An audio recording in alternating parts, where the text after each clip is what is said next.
acquired infection. Is my screen visible to everyone?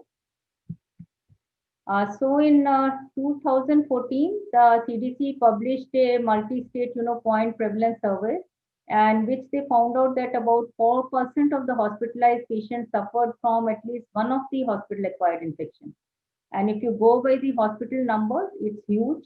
Like it's an estimate of around 6,48,000 hospitalized patients suffered in a year from around 7,21,000 of infections. And the predominant infections, which are the pneumonia, we'll be talking about the ventilator-associated pneumonia, which is around 22%. Surgical site infection, which is again around 22%. GI tract infection, around 17%. UTIs, which is a big burden, which is around 13%. And primary bloodstream infection, which is around 10%. And in ICU, when the point prevalence study, they found around 2,31,000 patients across 947 hospitals. And it came to around 19.5% of the patients in ICU had at least one or the other hospital-acquired infection. So what do we mean? What is the way to define or what we mean by the hospital-acquired infection? So hospital-acquired infection is what is acquired during hospitalization and which was not present or incubating at the time of the admission. So infection that is acquired in the hospital and becomes evident after discharge from the hospital, or that infection which occurs around 48 to 72 hours after the admission or 48 hours after the discharge. So either after admission, after 48 to 72 hours after admission, it will be called as a hospital-acquired infection. And if it occurs after discharge, and if it occurs within 48 hours after discharge, this will be called as a hospital-acquired infection. Except in few cases, which is like the gastroenteritis caused by Norwalk virus, where the incubation period is less than 48 hours, or infection by hepatitis A, where the incubation period is longer than 10 days. So these hospital-acquired infections can be preventable or non-preventable types. Obviously, our focus is on the preventable hospital-acquired infections, which can be altered by some of our actions, like washing of hands or having more of a sterility and disinfection, what we'll be discussing in as we go along. And the non-preventable hospital-acquired infections, which will occur despite all the possible precautions, which can be because of the immunosuppressed state of the patient, and because of his or own flora, which may not be preventable regardless of whatever the precautions are taken. Coming to the surveillance, what are the main 4 types of the hospital-acquired infection? These are surgical site infection, which is called as SSI, ventilator-associated pneumonia, that is VAP, then catheter-associated urinary tract infection, that is the COTI, or catheter-related bloodstream infection, that is the CRBSI. These are the main 4 types of the hospital-acquired infection, which are recorded, monitored, and followed up in the surveillance program. Coming to the first of all, that is the surgical site infection, that is the SSI. So to define what is called as a surgical site infection, so infection that occurs at the surgical site within the 30 days of the surgical procedure, or in case of an implant of foreign body within 1 year of the surgical procedure. And these again are divided into incisional SSIs and organ or space SSIs. Incisional SSIs are again divided as superficial incisional SSI and deep incisional SSI. Superficial will be involving only the skin and the subcutaneous tissue, and deep will be involving the deep soft tissues like the fascia and the muscle layers. And an infection which involves both the superficial and deep are labeled as the deep incisional SSI. Coming to the organ space SSI, it involves any part of the anatomy, that is the organ or space other than the incisional, that was opened up or manipulated during the operative procedure, and infection appears to be related to the surgical procedure. So what is the superficial incisional SSI? To classify it as a superficial SSI, it must meet the following criteria. First of all, to be called as an SSI, the infection should occur within 30 days after the operative procedure and involving only the skin and the subcutaneous tissue. And then the patient must have at least one of the following indicators, like a purulent discharge from the superficial incision, organism is isolated from aseptically obtained culture fluid or tissue from that superficial incision, or signs or symptoms of infection like pain, tenderness, localized swelling, and a culture positive. Even if it's not cultured, then also if these sign symptoms are there, it can be included as superficial SSI. But a culture negative finding, it will not meet this criteria and it cannot be included as SSI then. Diagnosis of superficial SSI or made by the surgeon or the attending physician. Coming to the deep incisional SSI, then again to meet that criteria, as I said, infection should occur within 30 days after the operative procedure, or if in case of a implant or foreign body, within 1 year of the implant. Then again a purulent discharge, as we talked about in superficial, from the deep incision, but not from the organ or space component, because otherwise then it will be classified as an organ space SSI.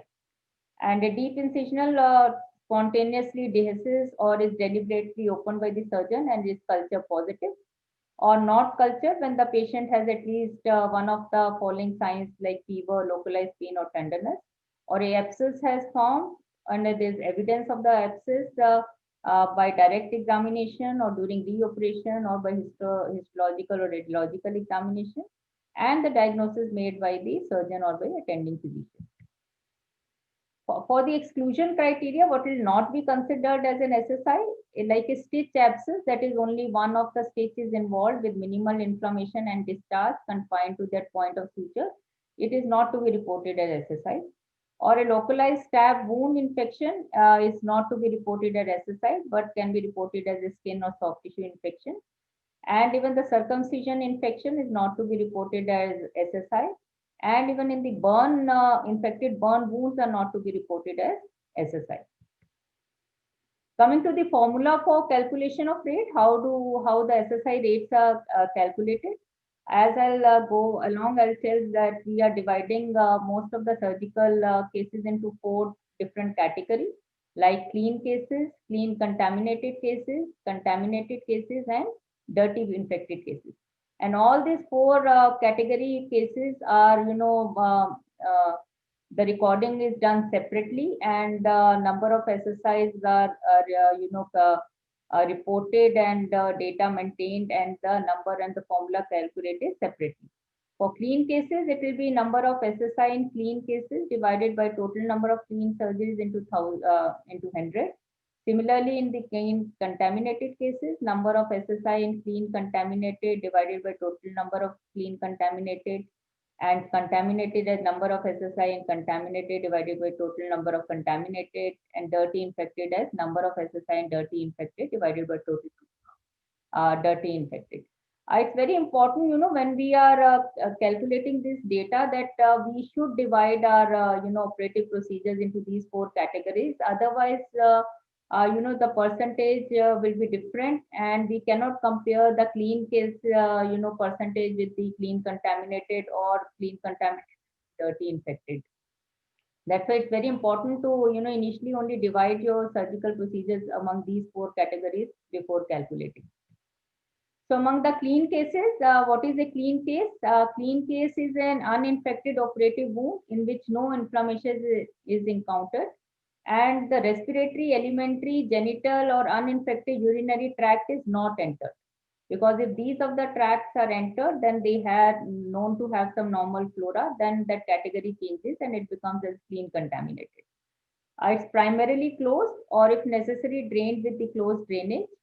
Operative incisional wound that follow the blunt or non-penetrating trauma, all these are included in the clean cases. Coming to the clean contaminated cases, An operative wound in which the respiratory, alimentary, genital or urinary tract are entered under the controlled conditions and without the unusual contamination. And specifically operation of like biliary tract, appendix, vagina and oropharynx, all these are included if there is no evidence of infection or major break technique. All these are included under clean contaminated cases. Coming to contaminated cases are those which are open, fresh or accidental wounds, because accidental wounds are known to have some form of bacteria and other microorganisms been introduced. Operation with major break in sterile technique like open cardiac massage has been done in any of the surgeries.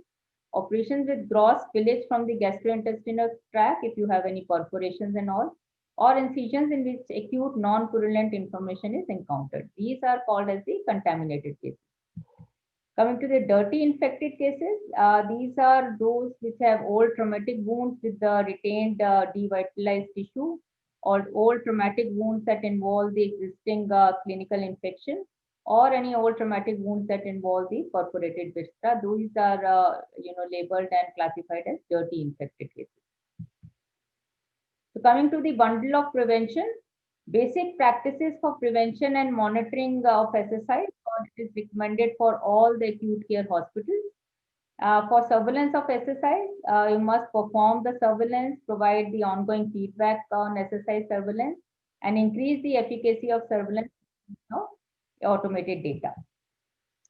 So to practice, you must administer antimicrobial prophylaxis in accordance with the evidence-based standards and guidelines. Measure and provide the feedback on compliance with process measures, including the antimicrobial prophylaxis, proper hair removal, glucose control, and etc. And implement the policies and practices aimed at reducing the risk of SSI, that is as per the CDC and the other professional organization guidelines. Must educate the surgeon and the perioperative personnel about the SSI prevention, educate the patient and their families about SSI prevention. And special approaches should be done, according to the risk assessment, especially for use of location and population.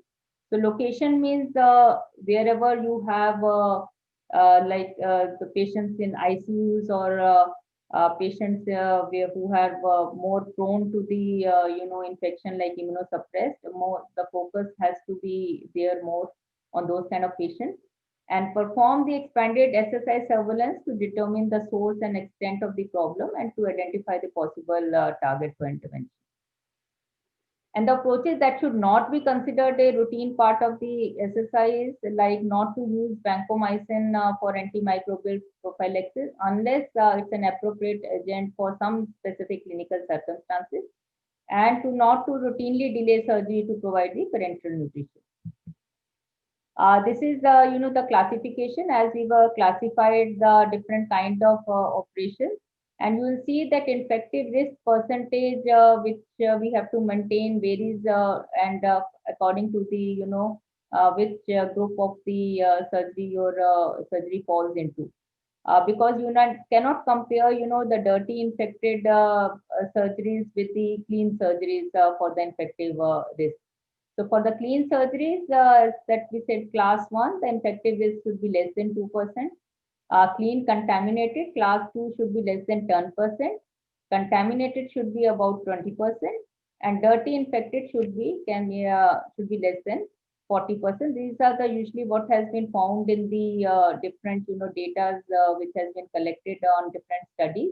So the infective risk is around this and should make all our efforts to reduce this infective risk as much as possible. So some of the things which can influence the risk for SSI development for patient factors are age, their nutritional status, diabetes, smoking, obesity, and obesity, coexistent infection at a remote body site, colonization with microorganisms, or altered immune response, or the length of the preoperative stay.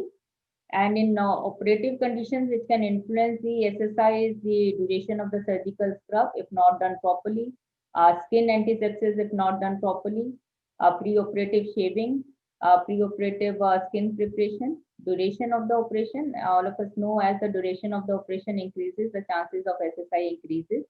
Antimicrobial prophylaxis, if it has been appropriately used or not. Operating room ventilation, whether that OT surveillance has been properly done and the fumigation has been done or not. Inadequate sterilization of instruments, foreign materials in the surgical site, surgical train, uh, surgical technique, or poor hemostasis, or failure to obliterate the dead space, or tissue traumas. These are few of the factors which can increase the chances of the SSI if not properly done. Coming to SSI surveillance, so we must focus should be on, depending on what kind of operation you want to focus or what kind of category you want to focus on. But should target the surveillance towards the high risk procedures first, and depending on that, once you focus there, then on move on to the other risk category. So how the surveillance is done basically? So surveillance can be done either by direct observation of the surgical site by the surgeon, trained nurse, or the infection control personnel, or by indirect method in which the infection control personnel, through the review of the lab report, patient record, and discussion with primary care providers, get to the data that how many infections were there after the follow-up of the surgery. Direct observation of surgical sites is the most accurate method, obviously, to detect the SSI. And the surgeon has to report all SSIs detected either in hospital or on follow-up to the infection control nurse. And the optimal frequency of SSI case finding, it should vary. Initially, it can be from daily to later on, it can be 3 times per week. But it should continue until the patient is discharged from the hospital. And, since nowadays the hospital stays have been reduced quite a lot. So it post-discharge also, the SSI surveillance has to be followed to get the accurate, data for SSIs. Because as we discussed in the definition of SSIs, it is up to 30 days after the operation. So you have to, even if the patient is discharged, you have to follow the patient till the 30 days to see whether they have developed or not developed any SSI. And to calculate this, data must be collected from all patients undergoing the operation. Post-discharge, so post-discharge also SSI as can become evident later. Most of the time it will become evident within 21 days, but the definition states till 30 days you have to see. And many SSI may not be detected for several weeks after discharge. And so dependence only on the inpatient, data and case finding will show you an underestimate of the SSI rate. So the proper thing is to follow the patient till the 30 days are over to check for the SSI. And post-discharge surveillance methods which have been used, to collect the data are direct examination of patient wounds during follow-up visit to either surgery clinic or physician office, review of the medical records, or patient survey by mail or telephone, or surgeon survey by mail or telephone. Coming to the second indicator, which is one of the most important, especially in the ICUs, that is the ventilator-acquired pneumonia. Ventilator-associated pneumonia, or VAP, is a leading cause of death among the hospital-acquired infections. And in this, the patient develops a shadow in the lung, which causes fever, rise in blood counts, and other signs of infections are present. And this VAP bundle has already been established, and written by a lot of Institute of Healthcare Improvement, and has been recognized as a, standard of care. And these must be, instituted in all the hospitals, especially in ICUs and critical cares, to prevent or reduce the ventilator-associated pneumonia. Most important thing is the elevation of the head of the bed. Though a very simple thing, but it's very important, and especially till 45 degrees, because most of the ICUs and all, you will see only the beds are elevated about 30 degrees. So unless it's a medically contraindication for some reasons, all the beds should be patient on ventilator, the bed should be elevated up to 45 degrees. A daily sedation vacation should be there, and patient should be, assessed for the readiness of weaning from ventilator. Prophylaxis against deep vein thrombosis, and unless contraindicated, and prophylaxis against the peptic ulcer disease, because the reflex and the regurgitation can again lead to the development of aspiration pneumonia. Coming to causes, the most prevalent bacteria among the gram-negative bacilli are Pseudomonas and Enterobacteriaceae, and among the gram-positive is the Staph aureus. And for the inclusion criteria, that is it to be labeled as a ventilator-associated pneumonia, the radiological signs are a must. So 2 or more serial chest radiographs with at least one of the following, that is a new or progressive and persistent infiltrate, consolidation, cavitation, or pneumatoceles in infants less than 1 year. So these, one of the inclusion criteria radiologically has to be present to be labeled as a ventilator-associated pneumonia. And in a patient without underlying pulmonary or cardiac disease, like respiratory distress, bronchopulmonary dysplasia, or COPD, even one definitive chest radiograph is acceptable as a inclusion criteria. Coming to the clinical findings, there can be fever greater than 38 degrees with no other recognized cause. It can be leukopenia less than 4,000 or leukocytosis greater than 12,000.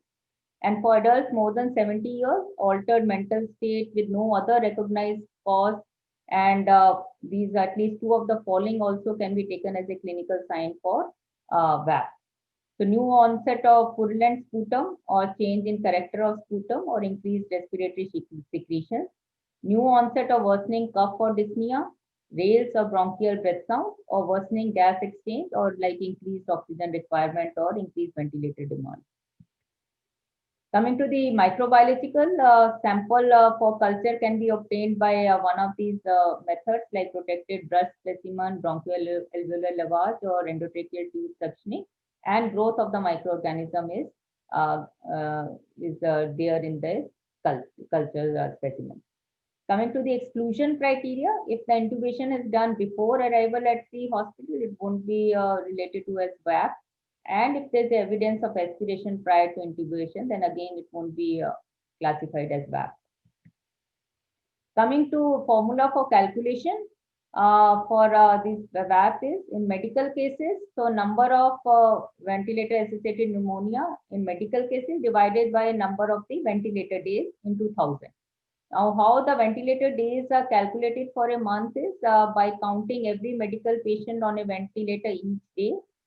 This is based on the data collected during daily rounds, and this whole thing is total for 30 days, and this gives you the total number of the ventilator days.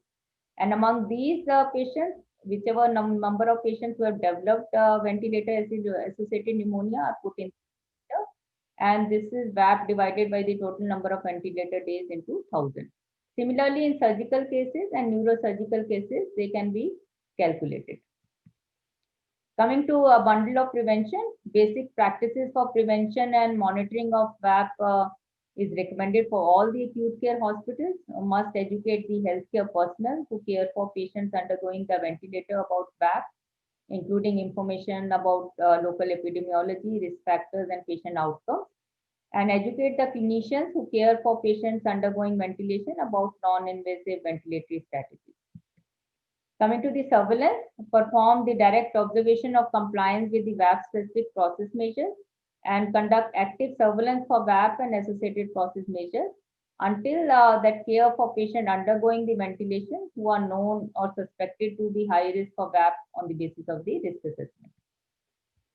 In the practice, implement the policies and the practices, ensure that all patients except those with medical contraindications are maintained in semi-recumbent position, perform regular antiseptic oral care, and provide easy access to non-invasive ventilation equipment.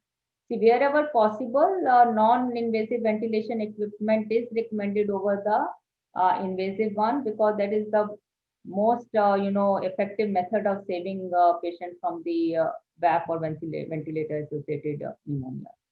Among the special approaches, perform a VAP risk assessment, and these approaches are recommended for use in location and population, as I said, depending on the risk assessment. And use an endotracheal tube with inline and subglottic suctioning for all the eligible patients. And approaches that should not be considered a routine part of VAP prevention are like do not routinely administer intravenous immunoglobulin or white cell stimulating factors.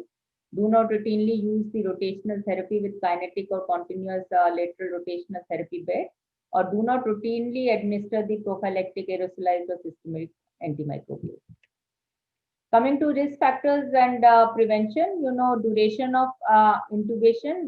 So limit the duration as much as possible. As we said, the more the duration, more is the chance of development of pneumonia. Invasive ventilation, shift to non-invasive ventilation, which is as early or possible, or if avoidable, then obviously non-invasive is the preferred one. Among the ventilation procedures, in intubation and suction, all aseptic techniques should be used. Disposable filters should be used. Water used for oxygen and aerosol should be sterile and changed every 24 hours. Aseptic technique for tracheal toilet. Tubing, respirators, and humidifiers should be sterile with aseptic technique. Sterile suction tube should be sterile with aseptic technique. And humidifier bottle should be sterilized between uses. Coming to the third one, that is the catheter associated urinary tract infection, that is the COTI. And all of us are aware that in hospitalized patients in acute care, about 40% of the hospital-acquired infections are urinary tract related. And most of these infections follow instrumentation of the urinary tract and mainly the urinary catheterization. Although not all catheter-associated UTIs can be prevented, but it's believed that largely, most number of them can be avoided by proper management of the indwelling catheter. And the guidelines which are there for the temporary indwelling catheter and those requiring long-term indwelling catheters are by different and to be managed differently with intermittent catheterization or different needs. Coming to inclusion criteria, what will be called as a catheter-associated UTI. So if there are signs or symptoms with no other recognized cause, like there's a fever of 30 or more than 38 degrees centigrade, urgency, frequency, dysuria, or suprapubic tenderness, and you have a culture positive, like a positive culture of not more than 2 organisms with more than 10 to the power 5 colonies per ml in urine, or if you have a colony count between 10 to the power 3 and 10 to the power 5, then you must have one of the other pathological, report like a positive dipstick for leukocyte esterase or pyuria, or you have a organism seen on gram stain of unspun urine. And to note that urine culture must be obtained using an appropriate technique like a clean catch or a midstream collection or by catheterization.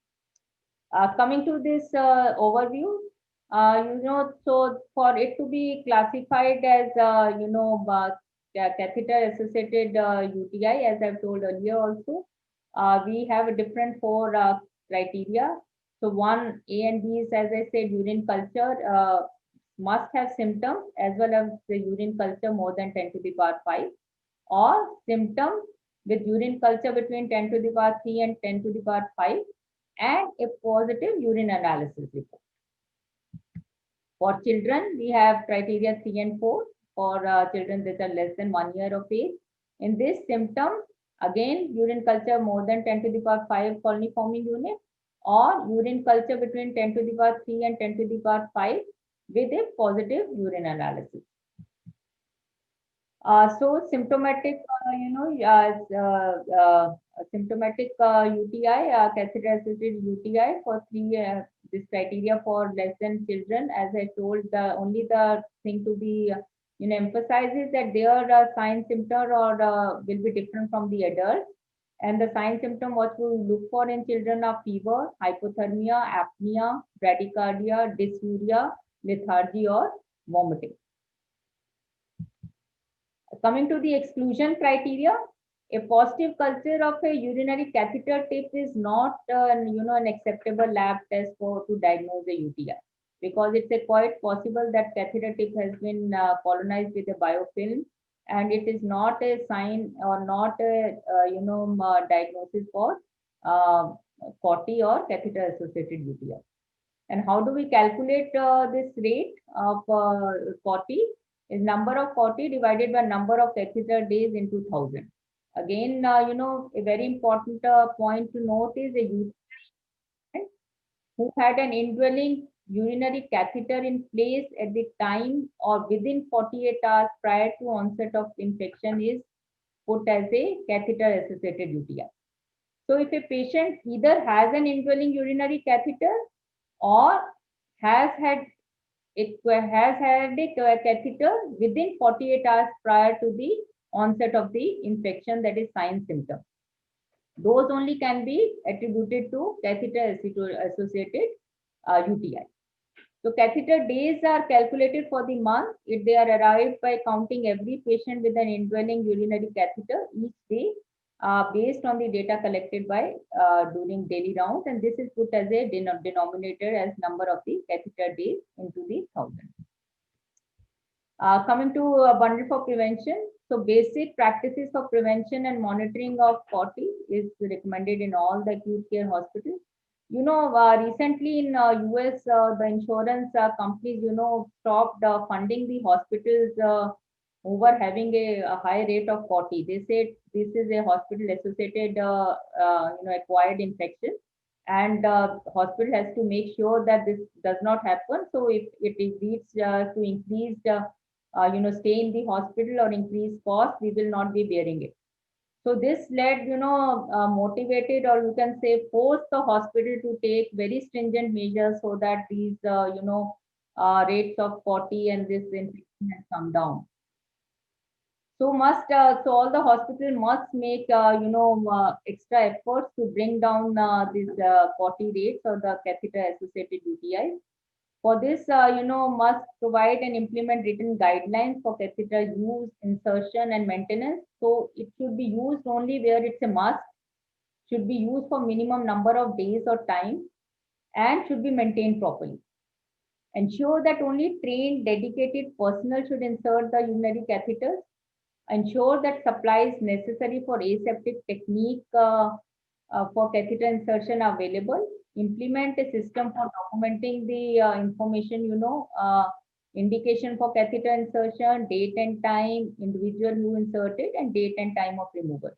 And ensure that there is sufficient trained personnel and technology resources to support the surveillance. Coming to surveillance, identify the again patient group or units in which to conduct the surveillance, which are at high risk, so based on the risk assessment, depending on type of surgery, ops, and the critical care. And use a standardized criteria to identify patients who have a COTY, as I told earlier also. What can be, labeled as a catheter associated UTI is if a UTI in a patient is developed who has an indwelling urinary catheter in place or has had at the time of or within 48 hours prior to the infection onset. If you develop an infection, the catheter suppose is taken out today and the infection occurs 3 days later, that will not be associated with the put as a labeled as a COTY or not be associated with catheter. So there is no minimum period of time that the catheter must be in place for it to be classified as UTI associated with catheter. And collect information from catheter days, which is the denominator for all patients in the patient group.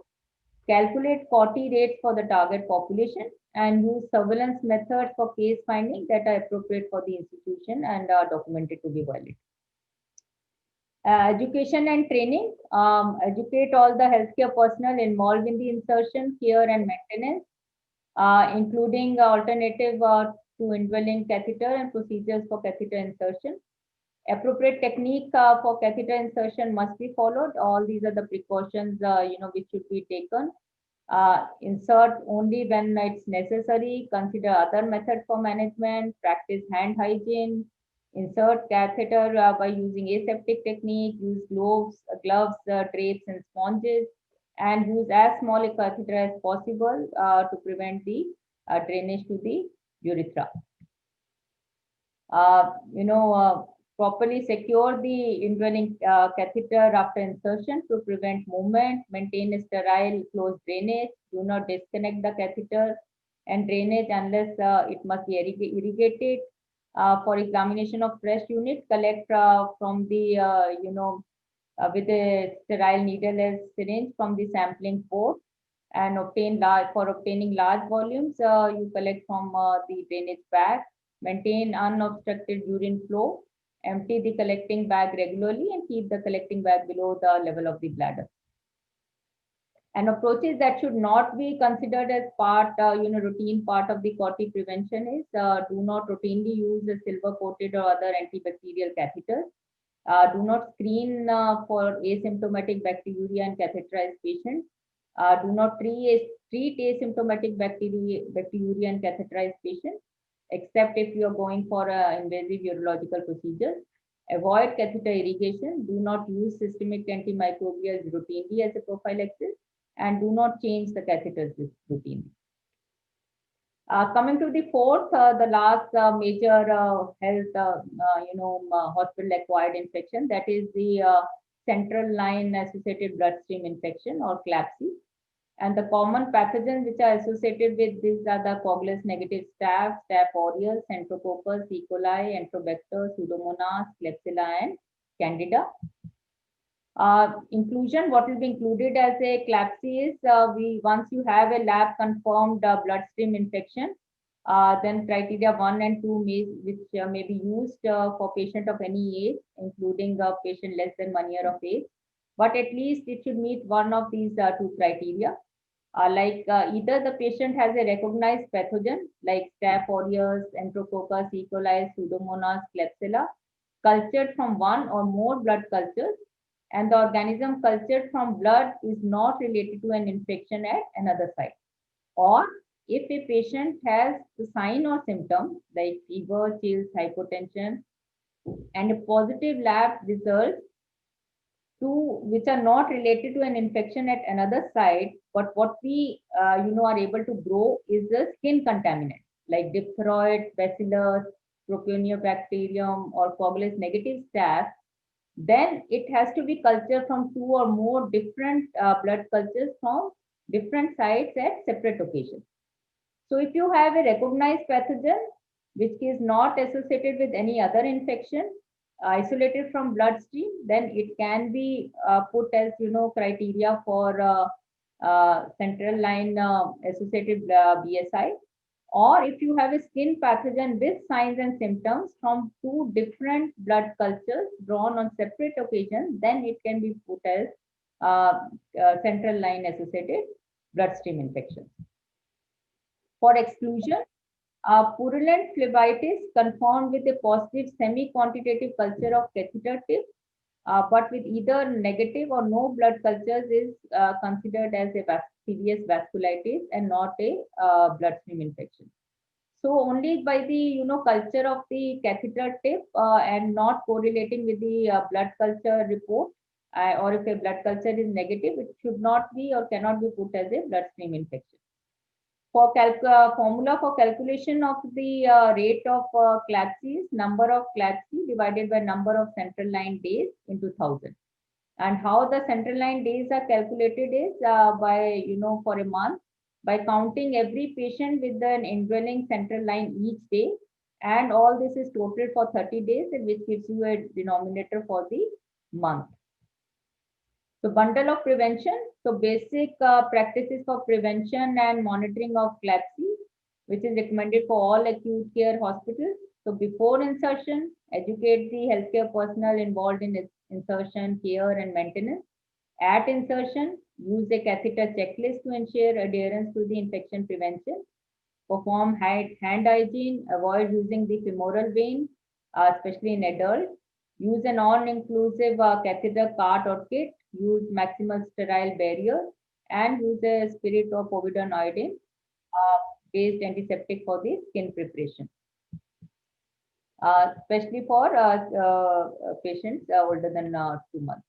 After insertion, disinfect the catheter hubs, remove the non-essential catheters, and for non-central venous catheter in adults and adolescents, change transparent dressings and perform site care every 5 to 7 days, or more frequently if the dressing is soiled, loose, or damp, and every 2 days or more frequently if dressing is gauze, if it's a gauze dressing. Replace administration sets for use for blood products or lipids not longer than 72 hours, and perform surveillance for CLABSI and antimicrobial ointment for hemodialysis catheter insertion. Approaches that should not be considered a routine part of CLABSI prevention is should not to use antimicrobial prophylaxis for short-term or tunneled catheter insertion. Do not routinely replace central venous catheter or arterial catheter, and do not routinely use positive pressure needleless connector with mechanical valve before a thorough assessment of risk. Coming to infection risk and prevention, catheter system to be avoided unless indicated, and a closed system to be maintained. Prolonged catheterization to be avoided, to be as short as possible. Strict aseptic techniques to be used for skin preparation. Infection or colonization of catheter is there, it should be removed immediately. Surgical aseptic technique should be used, and frequency of dressing change to be limited. An antibiotic coated catheter for short term is a preferred method.